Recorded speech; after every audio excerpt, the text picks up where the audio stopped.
우리 오늘 마태복음 13장을 마무리하겠습니다. 53절에서부터 58절까지 천천히 합독하십시다. 합독. 시작. 예수께서 이 모든 비유를 마치신 후에 곧 그것을 떠나서 고향으로 돌아가사 그들을 회당에서 가르치시니 그들이 놀라 이르되 이 사람이 이 지혜와 이런 능력이 어디서 났느냐? 이는 목수의 아들이 아니냐? 그 어머니는 마리아, 그 형제는 야고보, 요셉, 시몬, 유다라 하지 않느냐? 그 너희들은 다 우리와 함께 있지 아니하냐? 그런즉 이 사람의 이 모든 것은 어디서 났느냐 하고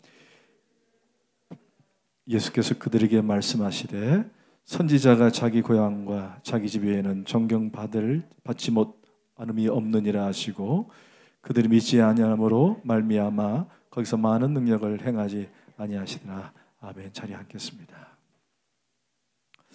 오늘 주부 광고에 우리 백독 우리 홍미화 집사님이 목사님보다 더 빨랐어요. 우리 홍사님께 우리 격려의 박수로 위로하겠습니다. 헌금을 많이 했다, 또 얼마 했다, 이건 목사님 그렇게 내세우지는 않습니다만은 우리 홍 집사님이 일독할 때마다 1,000원씩 감사 헌금을 모아가지고 10만 원을 봉헌을 하셨어요. 돈이 중요한 건 아니지만 그 마음, 하나님을 향한 그 마음, 그 열정, 그게 목사로서 참 부끄럽더라고요. 저는 일독하고 체크하고 끝났는데 그렇게 하나님께 영광을 돌릴 수 있는 방법도 있구나. 그래서 귀한 딸이 또 그렇게 또 하나님께 영광을 돌릴 수 있는 감사하고 또 도전이 되었습니다. 아직 백독을 못하신 우리 형제자매들이 있다면 올 가을 올해까지라도 꼭 하셔서 목사님께 제출해 주시면 연말에 조그마한 선물을 준비할 거예요. 기억하셨다가 함께 꼭 참여해 주시길 부탁을 드립니다. 그리고 느헤미야 프로젝트 간지를 좀 나눠드렸어요. 전 교인이 함께 섬겨주시길 부탁을 드립니다. 리모델링, 본당, 주방, 카페, 목양실, 유아실, 창고. 우리 김효성 집사님이 아주 자세하게 섬길 수 있는 모델을 다 했습니다. 그래서 우리 팀장님들이 분가방을 만들어서 선물을 준비할 때 이런 디자인이 어떻습니까? 이런 것 어떻습니까? 물으면은 여러분들 같이 협조하셔서 10월 마지막 째 주간과 11월 첫째 째 주간에 이 성물을 교회 안에 다 넣도록 그렇게 하겠습니다. 그리고 뒷부분에는 이제 교회 성물 리스트입니다. 조금 여러분들이 이걸 딱 보는 순간 헉 이렇게 많이 사야 되느냐 이런 부담감을 아마 가질 수도 있을 거예요. 그러나 저희 교회가 창립하고 설립하고 한 번도 가른 적이 없습니다. 지난번 음향기기는 좀 갈았죠. 그래서 이번에 갈 때 우리가 새롭게 의자도 사실 이 의자는 이곳에 있었던 의자예요. 이거 가져갈 필요는 없을 것 같아요. 그래서 의자도 바꿔야 되고 목사님 생각에는 이 강대상도 벌써 14년이 됐는데 앞에가 너무 그래서 이것도 좀 바꿨으면 좋겠는데 일단은 같이 가보고 그리고 바꿀 수 있는 기회가 있어서 바꾸고 그렇게 하겠습니다. 쭉 한번 보시고 필요한 것들은 또 같이 고민해보고 또 연구해서 함께 하나님 앞에 좋은 기회를 또 가졌으면 좋겠다라고 생각이 들어집니다. 기도하십시다. 하나님 고맙습니다. 이제 추석 감사주일 명절을 맞이해서 우리 주 닮은 온 가족들이 함께 나와 예배를 드리며 말씀을 듣습니다. 이제 말씀으로 위로해 주시고 말씀으로 함께 해주세요. 전하는 전하 듣는 우리 모두가 성령의 감화 감동으로 듣게 하시고 받게 하여 주옵소서. 예수님의 이름으로 기도합니다. 아멘. 혹시 지난주 김동무 목사님 메시지 기억나세요? 첫 번째는 거룩한 습관을 두자. 저도 그 메시지를 듣고 참 도전이 많이 됐습니다. 그리고 두 번째는 서로 주목하라. 서로 격려하고 위로하고 그럴 때 기적은 일어난다. 이런 은혜가 우리 주닮은 교회 가운데 충만히 있기를 원합니다. 아멘. 오늘은 우리가 추석 명절을 맞이했습니다. 혹시 어떤 분들은 멀리 부산까지 가신 분도 계시고 어떤 분들은 그냥 천안에 계실 분도 계신 것 같아요. 오거는 발길 가운데 하나님의 은혜와 위로가 있기를 원합니다. 안전하게 잘 다녀오시길 부탁을 드립니다. 졸지 마시고 졸지 마시고 오늘 본문을 한번 보세요. 54절이 뭐라고 시작됐죠? 고향으로. 어떻게 또 이게 추석 명절날 딱 떨어지는지. 오늘 본문에도 고향이라는 단어가 들어오죠? 고향이라는 단어가 들어옵니다. 여러분 추석 명절날 자매님들이 가장 힘들다 그래요. 그래서 추석 명절날 부부싸움이 가장 많다 그러는데 우리 주닮은 가족들은 절대 그러지 않기를 부탁을 드립니다. 서로 격려하고 위로하고 시댁이든 친정이든 어디든지 간에 서로 위로하고 격려하고 싸우지 말고 갔다 와서 당신이 왜 그랬어 저랬어 이러면은 기분 좋은 명절도 그냥 싸하고 별로 좋지 않습니다. 서로 위로하고 격려하고 그 부쪽 분위기가 조금 안 좋으면은 우리가 서로 분위기를 좋게 만들어주는 그런 해피 바이러스들이 다 되시기를 코로나 바이러스가 아니라 해피 바이러스가 되시기를 부탁을 드립니다. 아멘. 혹시 고향이 천안이신 분 계세요? 우리 이경환 집사님 목천이시죠? 목천. 그리고 우리 슬기 천안, 그렇죠? 천안이신 분들이 많지가 않아요. 다 외지에서 오신 것 같은데 누가 촌놈인 겁니까?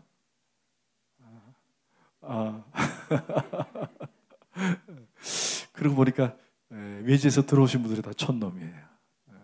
촌놈이에요. 고향을 어떻게 정의할 수 있을까요? 태어난 곳. 저는 원래 태어난 곳은 전라남도 구례입니다. 전라남도 구례인데 일찍이 아버님께서 부산으로 이주하시는 바람에 초등학교 끝 무렵에 부산으로 가서 약 40년을 부산을 생활을 했어요. 그래서 저는 초등학교 때 이렇게 친구들과 함께 시냇가가에서 이렇게 수영하고 자랐던 것 외에는 기억이 없습니다. 나머지는 다 부산이에요. 그래서 저는 고향이 어디냐고 물으면 부산입니다라고 말을 합니다. 태어난 곳은 전라남도 구례이지만은 자라는 곳은 부산이기 때문에. 그리고 어떤 분들이 전라남도도 아니고 부산도 아닌 것 같다 그래요. 왜 그런지 아시죠? 목소리가 전라도 부산 사투리가 안 나온다는 것입니다. 근데 제가 막 열이 나면 나옵니다. 열이 나면 막 설교하다가도 막 안 그랬습니까? 맞습니다. 막 그러는데 요즘은 열 받으면 해슈 안 해슈로 바뀌는 것 같아요. 대슈, 혀유, 개혀유 그렇게 바뀌는 것 같아요. 어때요? 자라난 곳이 고향일까요? 태어난 곳이 고향일까요? 또 어떤 분들은 정의를 하기를 부모님이 계신 곳 또는 부모님이 살아계시는 곳을 고향이다라고 표현을 하기도 합니다. 자, 오늘 예수님은 어디를 고향이라고 하셨을까요? 바로 나사렛을 고향이라고 말씀하고 계세요. 그런데 사실은 예수님이 태어난 곳은 어디죠? 그렇죠. 떡집이라고 하는 베들레헴, 떡집, 베들레헴에서 우리 예수님은 태어나셨습니다. 그리고는 잠깐 애굽에서 피난 생활을 하셨다가 그리고는 약 20년 넘게 자라고 성장했던 곳이 바로 나사렛이라고 하는 곳입니다. 나사렛은 사실은 구약에서도 나옵니다. 구약에서 들어본 적이 없죠? 여러분 잘 들어보세요. 구약에서 나사렛이 나오던가요? 안 나오죠? 찾아봤자 없습니다. 혹시 여러분 나시린을 아십니까? 나시린, 구별된 사람. 그 나시린이 훗날 지명으로 바뀝니다. 나자르 나지르, 나사렛, 나사렛, 나사렛. 이게 나지르, 나자르, 나사렛이 어근이 같아요. 그래서 원래 나사렛의 처음 출발은 나시린에서 시작됩니다. 그래서 나사렛의 뜻이 뭐냐면 구별된 마을이라는 뜻이죠. 자, 예수님의 고향은 어딜까요? 바로 나사렛이 됩니다. 나자렛이라고도 하고 나사렛이라고 얘기합니다. 사실 이 나사렛은 지금은 순례객들이 많이 붐벼서 번화가가 되었습니다. 하지만 옛날에는 촌 구석중에 이런 촌 동네가 없을 정도로 매우 낙후된 곳이에요. 그래서 성경에 뭐라고 말하죠? 나사렛에서 무슨 선한 것이 날 수 있느냐 비아냥거렸죠? 천안시에서 무슨 선한 것이 날겨. 그런 거하고 똑같은 거예요. 별로 치주지도 않고 높이 쳐주지도 않던 동네가 이 나사렛이라고 하는 동네였습니다. 자, 예수님이 태어난 곳은 베들레헴이지만은 나서 자라고 성장했던 곳은 나사렛입니다. 하지만 그 나사렛은 결코 존경받는 인물이 나지도 않았고 또 동네적으로 인기가 있었던 동네도 절대 아니었다는 사실을 기억하고 오늘 본문을 시작하는 거예요. 자, 그러면 오늘 본문은 우리가 그냥 예수님께서 단순하게 고향을 방문했다라고 표현할 수 있지만은 여러분 꼭 기억하세요. 예수님의 고향 방문은 이번이 처음이 아니라는 겁니다. 지금 여러분들이 오늘 본문은 사실 예수님은 두 번째 방문기입니다. 기억하세요? 자, 오늘 본문의 내용은 예수님께서 나사렛을 몇 번째 방문자라고요? 두 번째 방문한 것입니다. 첫 번째 방문은 누가복음에 나와요. 누가복음 4장에 보면은 이런 말이 있습니다. 자, 저를 잠깐 보실까요? 예수님께서 이제 나이 30이 되어서 공생의 3년 초기에 광야에 나가서 침례를 받으십니다. 뭘 받으셨죠? 침례를 받고 곧장 어디로 가셨냐면은 광야로 들어가셔서 사단 마귀로부터 시험을 받으십니다. 그 시험을 겪고 난 다음에 그 다음에 곧장 어디로 갔냐면 바로 나사렛으로 가는 거예요. 그리고 나사렛 어디로 갔냐면 바로 이 회당으로 들어가십니다. 회당. 여러분, 예수님께서 회당으로 가셨다는 것은 그렇게 낯선 것이 아니었어요. 저는 태어나서부터 군대에 갈 때까지 한 번도 주일을 빠진 적이 없어요. 아파서 빠졌다. 저는 그렇게는 안 자랐던 것 같아요. 아파도 어머님, 아버님 손에 의해서 교회 가서 아파도 교회를 따라갔던 기억이 납니다. 그러니까 한 번도 빠진 적이 없어요. 그런데 언제 빠졌느냐? 글쎄, 군대 가서 빠진 거예요. 그것도 자의적으로 빠진 것이 아니라 군대에서 교회를 가지 마라 하는 거예요. 여러분, 평생 20대 초반에 군대를 갔으니까 평생 교회를 갔던 이 젊은 그리스도인이 군대 5주 동안에 교회를 못 간다. 이건 있을 수 없는 일이었어요. 교회는 낯선 곳이 아니었기 때문에 마치 고향의 품 같았고 어머니 품 고향 같았기 때문에 교회를 안 나간다는 것은 도저히 용납이 안 된다고 이해가 안 되는 거예요. 근데 군대에서 가지 말라 하니까 어떻게 명령을 내리니까 못 가는 거잖아요. 그리고는 셋째쯤 돼가지고 그리스도인들 우리 장병들이 우리 소위 그때는 이제는 훈련병이죠. 데모 아닌 데모를 했어요. 조교에게 막 따졌죠. 왜 우리를 교회 안 보내느냐? 우리 교회 안 보내느냐? 그랬더니 교회 가면 군기가 빠진다는 둥 이러면서 막 안 보내는 거예요. 그래가지고 금식을 선포하려 하다가 그까지는 못하고 막 때를 썼어요. 보내달라. 몇 명이 그렇게 얘기했어요. 그랬더니 셋째 주쯤 돼가지고 이제 몇 명을 모아가지고 보내는 거예요. 알고 봤더니 소위 말하는 그때는 자대 훈련소였거든요. 지금 해운대 쪽에 있는 건데 아마 정책이 그랬던 것 같아요. 논산은 바로 오자마자 예배를 드릴 수 있도록 되어 있는데 거기는 그게 이제 아니었던 것 같아요. 그리고는 몇 명을 모아서 옆 부대에 있는 교회로 보내는 거예요. 교회에 들어가자마자 함께 했던 모든 훈련병들이 동시에 울기 시작하는 거예요. 왜 울었을까요? 이제 자유다? 아니에요. 그동안 교회를 다녔던 교회를 중단하고 못 가게 하니까 이게 얼마나 감사하고 기쁘던지. 그래 교회에서 앞자리에 한 6, 7명 앉아가지고 6, 7명이 동시에 다 우는 거예요. 너무 좋아가지고. 그리고 예배를 처음부터 끝날 때까지 다 울다가 나왔어요.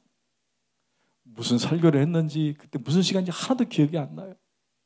그만큼 교회는 기쁨이었고 감사였고 고향이었고 어머니 품과 같은 곳이었어요. 여러분 혹시 멀리 갔다가 고향으로 돌아오면은 어디부터 방문할까요? 그리스도인이라면. 그렇죠. 당연히 교회부터 방문하죠. 군대를 휴가를 나왔어요? 어디부터 들어갈까요? PC방? 아니에요. 교회부터 가는 거예요. 우리 예수님께서 사단 마귀로부터 시험을 받으시고 고향에 처음 발을 딱 딛는 그 순간 어디로 갔을까요? 당연히 회당으로 가는 거예요. 그래서 일명 이 장면을 보고는 어떤 분이 그런 말을 나눠요. 우리 예수님도 교회 오빠였다. 우리 예수님도 교회 오빠였다. 교회에서 자랐고 회당에서 늘 말씀을 듣고 또 말씀을 또 가르치기도 하고 우리 예수님은 그랬을 거라는 거예요. 그러니까 당연히 예수님이 사단 마귀로부터 시험을 당하시고 이기시고 난 다음에 갔던 곳은 바로 회당일 수밖에 없는 거예요. 그리고는 가셔서 이사야서를 펴서 말씀을 선포하는데 그때 함께했던 회당의 안에 있던 많은 청중들이 모두 다 놀라는 거예요. 자가 잠깐 어디 갔다 오더니만 야 많이 변했다. 어떻게 저렇게 말씀을 잘 전할까? 대단하다. 그런데 마지막 결론은 뭐예요? 첫 번째 방문에 예수님은 배척을 당하세요. 여러분 누가복음을 잠깐 볼까요?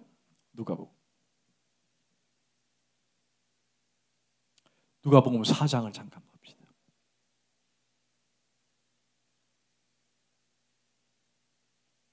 누가복음 4장 28절 29절 다 함께 시작.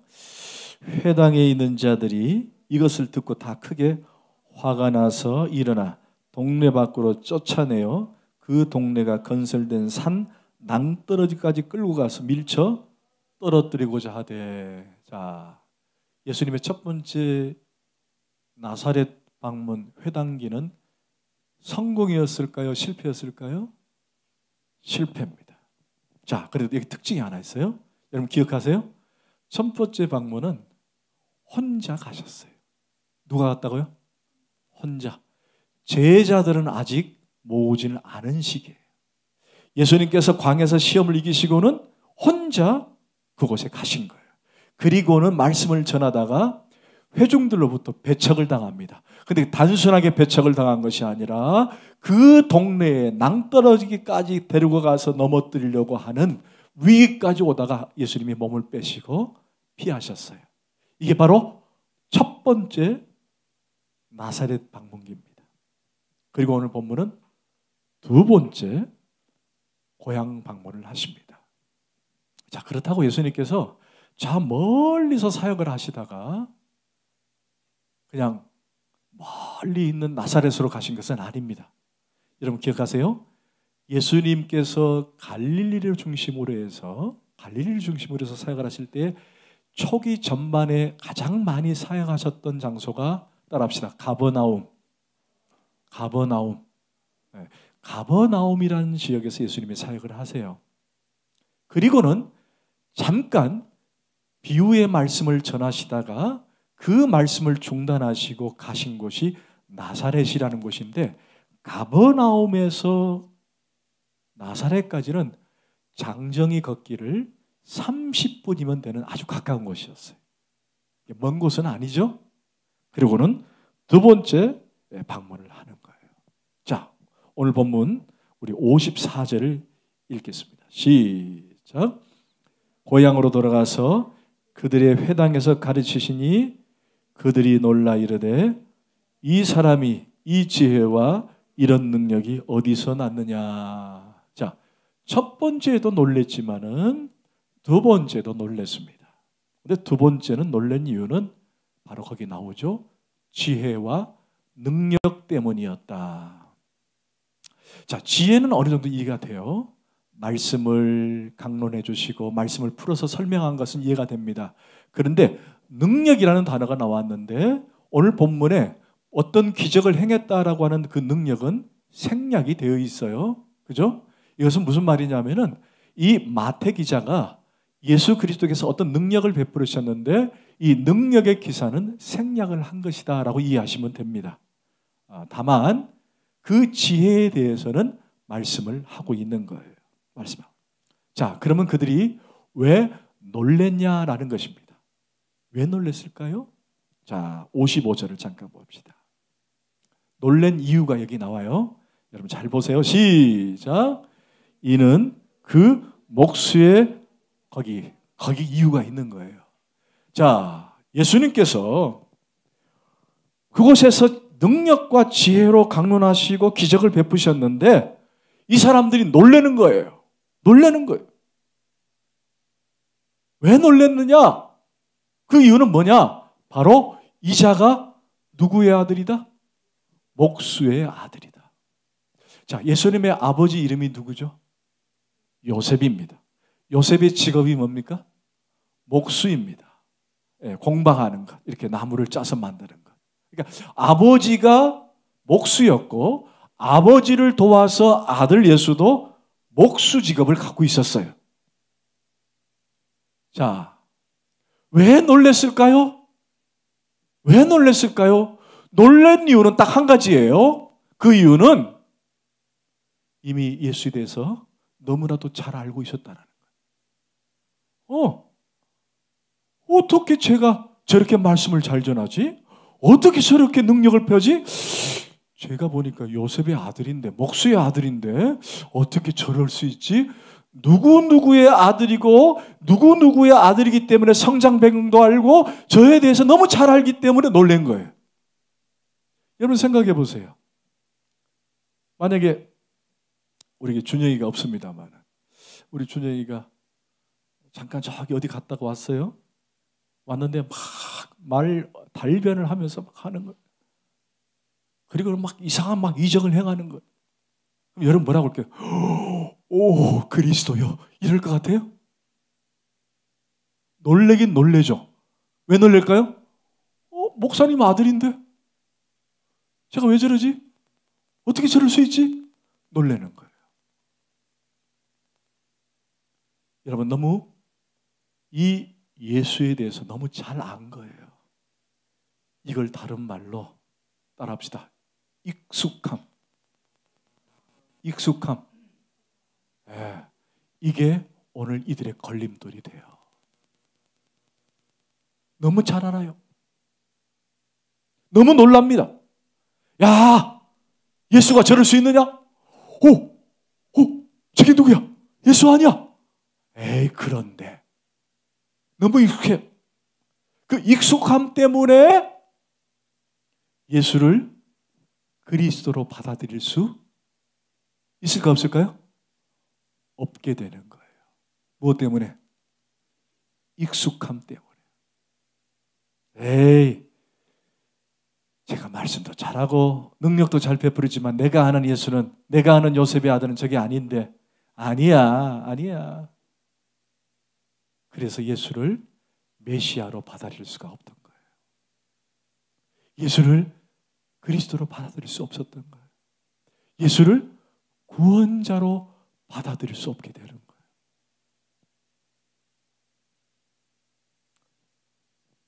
여러분, 이 부분에 대해서는 잠깐 뒤로 미루겠습니다. 그러나 오늘 저와 여러분이 기억해야 할 또 도전을 받아야 될 내용은 바로 여기입니다. 바로 익숙함이에요. 익숙함. 저를 잠깐 보세요. 여러분 처음 예수 믿을 때, 처음 교회 나올 때 어떠셨어요? 기쁘고 즐거우셨죠. 그리고 막 은혜가 충만해요. 그런데 그게 익숙해져요. 반복이 되다 보면은 루즈해지고 나태해지고, 그리고는 귀하고 즐거운 것을 자꾸만 희석되어지고 놓치게 되는 거가 있어요. 매주일 하나님께 예배하는 게 기쁨이요 즐거움이었는데 이게 반복되고 익숙해지니까 루즈해지는 거예요. 그러다 보면은 자연스럽게 나태해지고 멀어지게 되는 거예요. 이게 우리가 경계할 대상이 되는 거예요. 죄송합니다. 우리 가운데 그런 사람은 없지만 혹시 그럴 가능성이 있다면 여러분 오늘 도전을 받으셔야 돼요. 내가 지금 하나님 앞에 매달리고 하나님 앞에 나가는 데 있어서 익숙함 때문에 하나님께 나가는 것을 자꾸만 차단하는 것들이 있다면 여러분 그 회개하고 돌이켜야 됩니다. 특별히 우리 주닮은 교회 사역자들, 저를 비롯해서 우리 찬양팀들, 또 우리 집사님들, 여러분 자꾸 반복하다 보면요 처음에 그 기쁨이 자꾸 사라져요. 그러다 보면은 나중에는 빠져도 되고 안 해도 되고 돼버리는 거예요. 익숙함이 얼마나 두려운지 몰라요. 이거는 경계해야 합니다. 그리스도인들이. 그래서 우리는 날마다 새로움을 입어야 돼요. 여러분 오늘의 은혜가 내일의 은혜가 아닙니다. 또 다릅니다. 오늘 내가 이 말씀을 통해 은혜를 받았다면 다음 주에 똑같은 말씀이 아니에요. 새로운 은혜가 주어진다는 것입니다. 그래서 새로운 은혜에 대해서 자꾸 기대하고 설레이면서 이번 주에 가면 또 어떤 말씀을 주실까? 어떤 은혜를 주실까? 하나님 내게 어떤 은혜를 주실까? 라고 기대하고 설레는 마음으로 매주를 만나는 거예요. 여러분이 찬양할 때도 악기를 다룰 때도 오늘 또 은혜가 다르고 내일 은혜가 다른 것처럼 그 은혜를 기대하고 설레는 것입니다. 그러면 익숙함으로부터 해결할 수 있는 거예요. 그러기 위해서 한 가지 우리가 배워야 할 게 뭐냐? 따라합시다. 겸손함. 겸손함. 그래서 성경에서 우리 가운데 늘 우리의 마음을 가난하기를 원하세요. 여러분 가난하다는 말이 무슨 뜻이라 그랬어요? 없다, 부족하다 그런 뜻이 아니에요. 이 가난함이라는 말은 헐떡이다 그런 뜻이에요. 헐떡이다. 내가 오늘 은혜를 받았지만 내일 또 은혜를 받고 싶습니다라고 매일 헐떡이면서 주여 주님 오늘 내게 은혜 주시지 않으면 나는 살 수 없습니다라고 고백하는 것. 그게 마음이 가난한 자라는 것. 여러분 오늘 은혜 분명히 이번 주 들어가면 또 싹 사라질 거예요. 그러다가 또 다음 주 되면 또 회복하고 또 올라갈 겁니다. 이런 기대와 설레임, 마음이 가난한 상태. 주여 내게 은혜를 주세요. 매 주일마다 그런 은혜를 각오를 하고 들어오는 거예요. 찬양을 할 때에도 악기를 연주할 때에도 여러분이 주의 사역을 할 때에도 오늘 이 은혜가 아니라 내일 또 주시는 새로운 은혜에 대해서 갈급해하고 구하는 것, 그것이 우리에게 기본 자세가 되어야 한다는 거예요. 아멘. 여러분 설레지 않으세요? 다음 주에 주실 은혜. 그래서 겸손해야 돼요. 그래서 마음이 가난해야 되는 거예요. 여러분 이 사람들은 익숙함 때문에 예수를 배척했어요. 여러분 본문을 잠깐 봐요.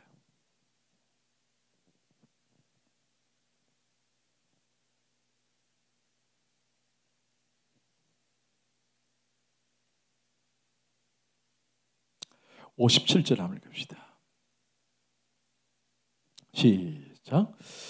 예수를 배척한지라 예수께서 그들에게 말씀하시되 선지자가 자기 고향과 자기 집 외에는 존경을 받지 않음을 했는지라.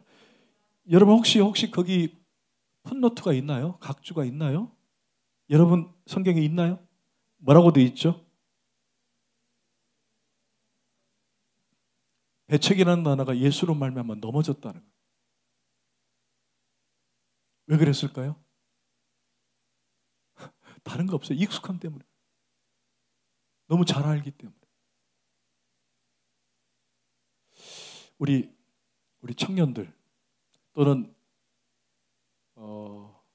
엄마 뱃속에서부터 예수를 믿기 시작한 우리 모태신앙인들, 또 교회 생활 적어도 5년, 10년 이상 되신 분들, 여러분 교회에 대한 익숙함이 오히려 내가 넘어질 수 있다는 겁니다. 오늘 예수님께 배척했다는 말은 그들이 예수님에 대해서 너무 잘 알고 익숙하고 그래서 넘어지는 거예요. 내가 10년 다니고 20년 다녀도 넘어질 수 있다는 거예요. 왜? 익숙함 때문에. 익숙함 때문에. 여러분 한번 물읍시다. 여러분이 예수님에 대해서 많이 아시나요? 많이 아세요? 우리가 이제 보통 신앙생활이 연초가 크면은 나는 기도에 대해서도 알고 말씀에 대해서도 알고 찬양에 대해서 안다라고 생각하는 분들이 있어요. 그게 스스로 걸러 넘어지는 거예요. 그게 배척이에요. 예수님을 배척하는 거예요. 제가 한번 어느 부흥사 목사님이 저에게 그렇게 얘기하는 거예요. 이 목사, 교회 부흥하려면 자기를 부르래요. 교회를 부흥시키기 위해서 자기를 부르면 부흥이 된다는 거예요. 제가 뭐라 하는지 아세요? 직접되고는 말을 못하겠더라고요. 돌아서서 지가 우리 교회를 알아, 내가 우리 교회를 알아. 그러잖아요? 무슨 부흥사가 우리 교회를 어떻게 압니까? 제가 더 잘 알지. 하나도 모르면서 교회를 부흥시킨대요. 말이 안 되죠. 여러분, 예수님에 대해서 아십니까? 하나님에 대해서 아십니까? 많이 모르잖아요. 그런데 내가 조금 아는 지식으로, 내가 조금 배운 것 가지고 그것이 다인 것처럼 그것 때문에 걸러 넘어지는 일이 없도록 우리는 주의해야 한다는 거예요. 여러분 이해가 되세요? 여러분 그게 얼마나 익숙함인지 몰라요. 얼마나 두려운지 몰라요. 여러분이 매주일 오시면서 그분께 이런 고백들이 있냐라는 거예요. 주님은 나의 생명이요, 그분은 나의 삶이요, 전부입니다라고 매일매일 고백하고 있냐라는 거예요. 그게 없다면 우리에게 문제가 아닐 수 없다는 것입니다. 매일매일 여러분이 자리에 앉아서 기도할 때마다 주님은 나의 생명이십니다. 주님 나의 전부이십니다. 내가 당신 앞에 무릎을 꿇습니다 라고 하는 이런 심령으로 나오냐는 거예요. 익숙하면요 그게 안 돼요. 오늘 또 그게 반복이 돼요. 그저 교회에 와서 예배드리고 집에 가면 되는 거예요. 그러나 주님이 원하시는 것은 그분을 생명으로, 그분을 나의 삶으로, 전부로 인정하는 것, 그것을 원하고 계시는 거예요.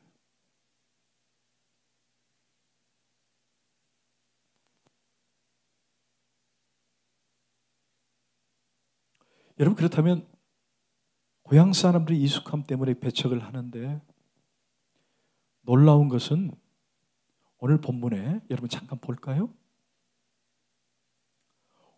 56절을 잠깐 보십시다. 54절. 54절 마지막 절에 보니까 이 지혜와 이런 능력이 그 다음에 시작 어디서 났느냐. 자 그리고 56절에 중간 부분부터 그런즉 시작 그런즉 이 사람의 이 모든 것이 자 어디서 났느냐. 어디서 났느냐. 두 가지가 나오죠. 두 번 나오죠. 어디서 났느냐. 자 그럼 물읍시다. 예수님은 이런 지혜와 능력이 어디서 났을까요? 어디서 났을까요?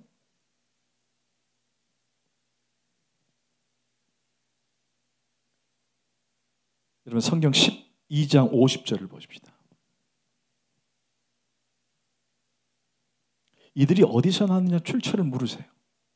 그래서 예수님이 출처를 말씀하십니다. 자, 12장 50절 시작 누구든지 하늘에 계신 내 아버지의 뜻대로 행하는 자가 내 형제요 자매요 어머니라. 아멘. 자, 예수님께서 이렇게 지혜와 능력을 베푸는 것, 그 출처는 어딜까요? 하늘의 아버지로부터 오는 능력과 지혜를 입은 거예요. 자, 그럼 잠깐만. 그냥 여기서 우리가 그냥 간과하고 넘어갈 건 안 됩니다. 아주 중요한 사실 하나 있기 때문에 예수님은 하늘에 계신 아버지라고 표현을 하셨어요. 자, 우리 한번 따라 하실까요? 하늘에 계신 아버지. 여러분 기도할 때마다 아버지라고 부르십니까? 아멘. 아버지라고 부르기를 축원합니다. 아멘. 아버지. 참 좋아요. 저도 뭐 생전에 아버님이 계시지만은 육신의 아버지하고 또 다른 온전하시고 완전하시고 사랑이 많으신 아버지. 너무 좋아요. 그래서 저는 기도할 때마다 아버지 아시죠? 아버지 사랑하는 아내를 아시죠? 그럼 참 위로가 되고 그분이 가까이 있음을 느낍니다. 아버지 너무 좋아요. 자, 그렇다면 어디서 났느냐라는 그 질문에 우리 예수님은 곧 어떤 고백을 하셨을까요? 모든 것은 하늘의 아버지로부터 났다라는 거예요. 지혜와 능력을. 그분의 생각은 모두 그거예요. 그렇다면 하늘로부터 났다는 말은 다시 말해서 예수 그리스도는 누구라는 거예요? 누구라는 거예요? 그분의 정체성이 드러나요. 그분의 정체성. 그분이 누구라는 겁니까? 이때 당시에 유대인들은 하나님을 아버지라고 부를 수가 없었어요. 감히 부르질 못했죠. 그런데 예수만이 하나님을 아버지라고 불렀어요. 그러면 예수가 아들이라는 것일까요? 아니면 하나님이라는 걸까요? 여러분 대답을 생각하고 하셔야 됩니다. 예수님이 하나님을 아버지라고 불렀습니다. 이때 당시에 유대인들은 아버지로 부를 수 없었어요. 감히 어떻게 하나님을 아버지로 부를 수 있느냐. 그런데 예수님은 하나님을 아버지로 불렀습니다. 그렇다면 그분은 하나님의 아들이라는 말일까요? 아니면 그분은 하나님이라는 얘기일까요? 네, 두 개 다 맞습니다. 하지만 좀 더 정확하게 말한다면 그분은 아들이면서 동시에 하나님이 되십니다. 하나님 되십니다. 아버지가 됐다는 것이 아니라 하나님이 되신다는 거예요. 혹시 여러분 제 손에 바나나가 하나가 있습니다. 뭐가 있죠? 눈에 보이진 않지만 바나나가 있다고 생각하십시다. 자, 이 바나나를 너무 좋아하는 원숭이에게 제가 줬어요. 누구에게 줬다고요? 원숭이. 자, 그러면서 원숭이가 대화를 하는 거예요. 야, 원숭아, 이거 바나나야? 바나나야? 이거 노란 거야? 바나나야? 이거 까먹어야 돼? 바나나야? 하고 줬어요. 자, 원숭이는 그래, 바나나야 하고 받을까요? 그냥 받을까요? 이걸 바나나야? 노란색이야? 아, 고마워라고 받는 원숭이 있을까 없을까요? 없습니다. 혹시 있다고 생각하시는 분은 옆에서 돌봐주셔야 됩니다. 그런데 이것을 옆 사람에게 이거 바나나야 라고 줘보세요. 그러면은 옆 사람이 이것을 바나나라고 받습니다. 맞죠? 이게 바나나인지 아닌지도 모르고 그냥 받는 사람은 없다라는 얘기예요. 이게 무슨 말일까요? 예수 그리스도가 인간으로서의 오신 그리스도지만 그분은 하나님과 뭐예요? 동격이라는 겁니다. 하나님에 의해서 아버지 하나님에 의해서 이 땅에 보내심을 받았을 뿐이지 그분은 원래가 하나님이시라는 거예요. 그래서 그분은 오셔서 율법을 완성하신 분인 거예요. 여러분 빌립보서 2장 6절을 잠깐 찾읍시다. 빌립보서 2장 6절. 에베소서 뒤에 빌립보서. 제가 가지고 있는 성경책 신약 318쪽 2장 6절 말씀. 다 같이 큰 소리로 읽습니다. 시작. 그는 근본 하나님의 본체시나 하나님과 동등됨을 취할 것으로 여기지. 예수가 어떤 분이라고요? 하나님이라는 거예요. 예수가 하나님이다. 비록 인간의 몸을 입고 오셨지만 그는 원래가 본체가 뭐라고요? 하나님이시다. 그래서 그분은 하나님으로서 이 땅에 오셔서 성육신하신 인간의 몸을 입고 오신 그 이유는 저와 여러분의 허물과 죄를 십자가에 담당하기 위해서 육신을 입고 오신 것. 할렐루야. 그분이 예수 그리스도라는 거예요. 그런데 그분이 어디서 났느냐라고 질문했을 때 그분의 지혜와 능력은 하늘로부터 온 것인데 그분이 바로 하나님이시다라는 것을 오늘 본문에 보는 거예요. 자, 그렇다면 결론입니다. 제가 질문할게요. 이 사람들이 어디서 났냐고 질문했어요. 그죠? 그리고 예수를 메시아로 인정하지 않았어요. 그리스도를 인정하지 않았어요. 자, 저를 잠깐 봐요. 누구랑 닮았어요? 솔직히 말해봐요. 나사렛 사람들은 누구랑 닮았어요?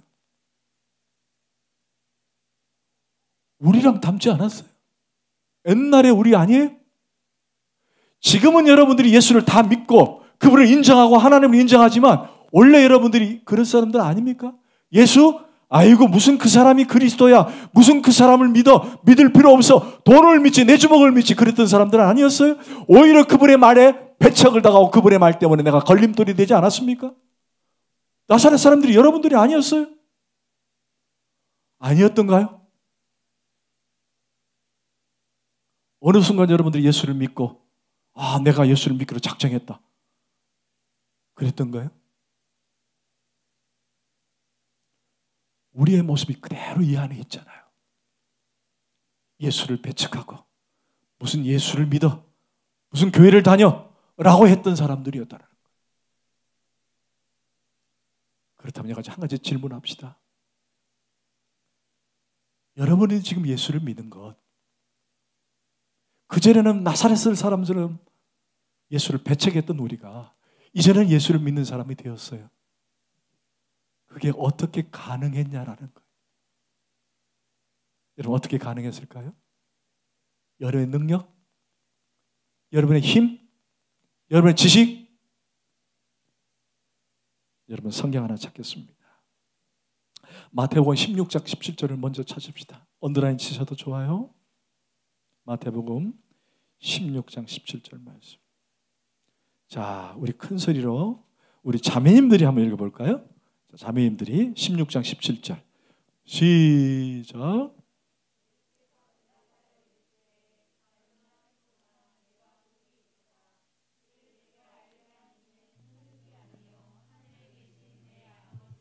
아멘. 주는 그리스도시요 살아계신 하나님의 아들입니다라고 베드로가 고백하자 예수님께서 뭐라고 말해요? 이는 혈육으로 된 것이 아니라 누구로부터? 하늘의 아버지로부터. 어디서 났느냐? 어디서 났어요? 하늘의 아버지로부터 예수를 주로 시인하게 되었다라는 거예요. 여러분이 예수를 믿게 된 것, 그분을 예수로 인정한 것, 내 힘으로 된 것이 아니라 하나님의 은혜로 된 것이고 하늘 아버지의 은혜로 된 거라는 거예요. 좀 더 볼까요? 이번에 우리 형제들 읽읍시다. 고린도전서 12장 3절 말씀. 너무나 잘 아는 거. 고린도전서 12장 3절 말씀.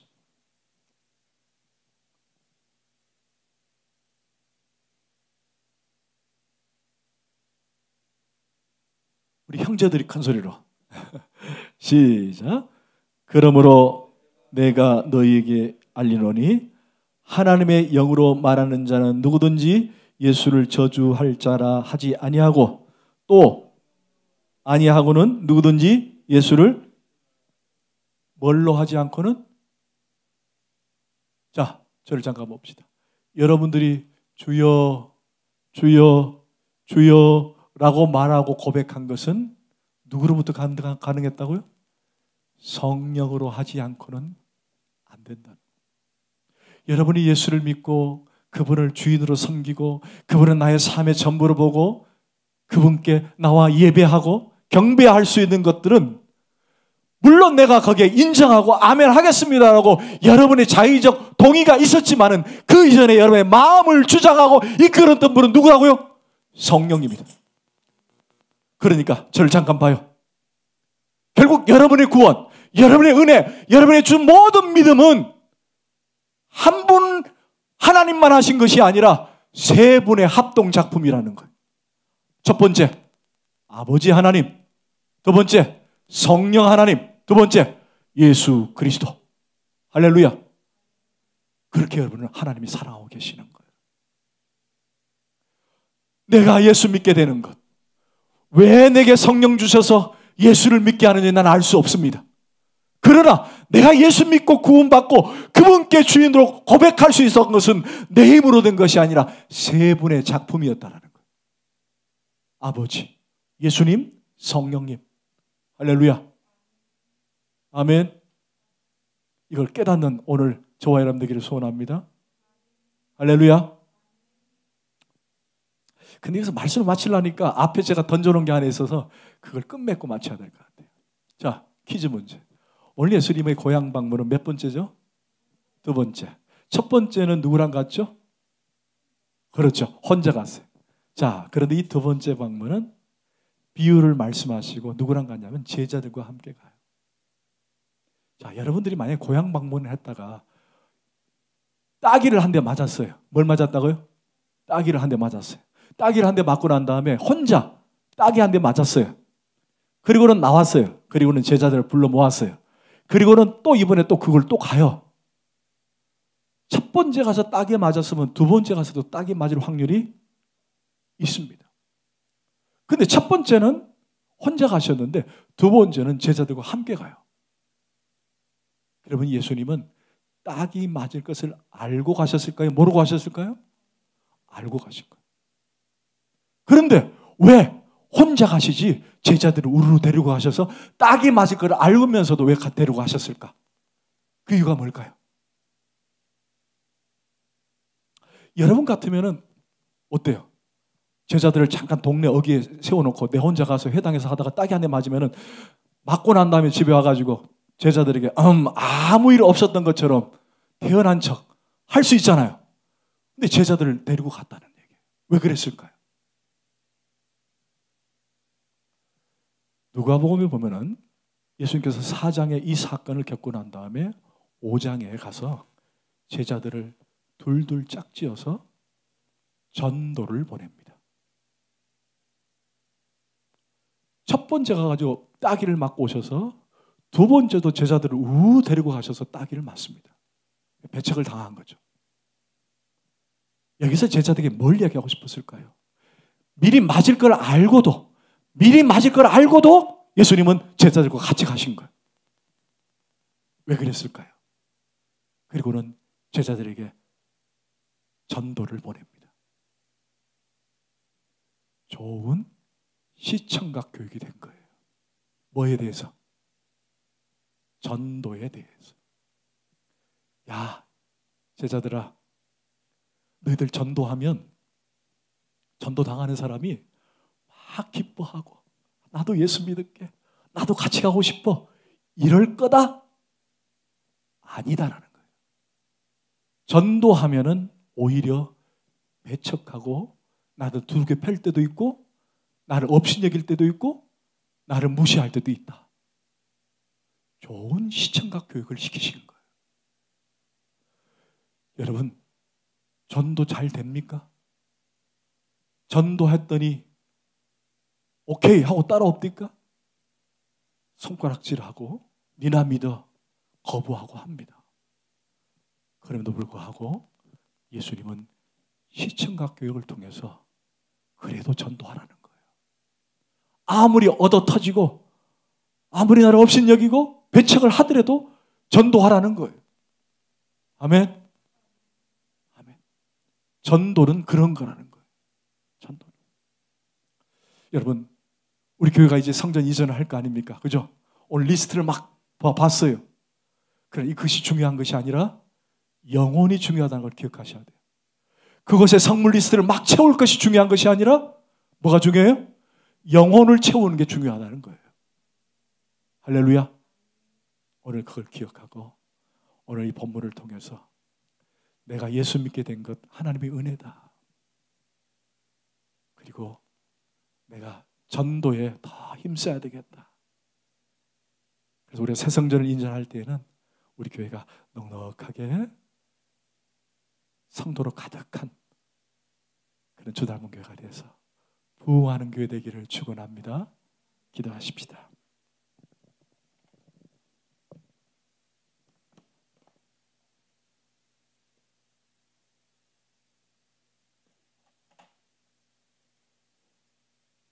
하나님, 오늘 말씀을 통해서 고향 땅에 밟으셔서 배척당하시고 그러나 그 말씀 속에 또 다른 메시지를 통해 우리가 은혜를 얻습니다. 우리 익숙함 때문에 주님의 은혜를 혹시 방해하고 있지 않는지 돌아봅니다.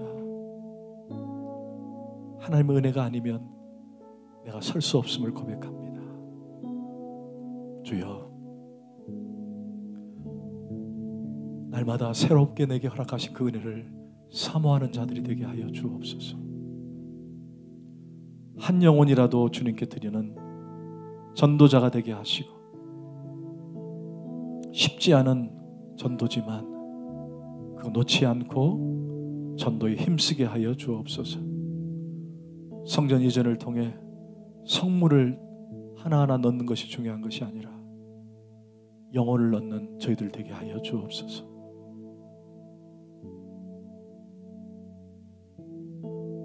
이제 고향 방문을 또 하게 됩니다. 그곳에서 예수 믿 복음 전하고 예수 그리스도를 전할 때 배척을 당할 수도 있지만 담대하게 그리스도를 전파하는 우리 모든 주 닮은 가족들이 되게 하여 주옵소서. 용기를 주시고 힘을 주옵소서. 예수 그리스도 이름으로 감사하며 기도합나이다.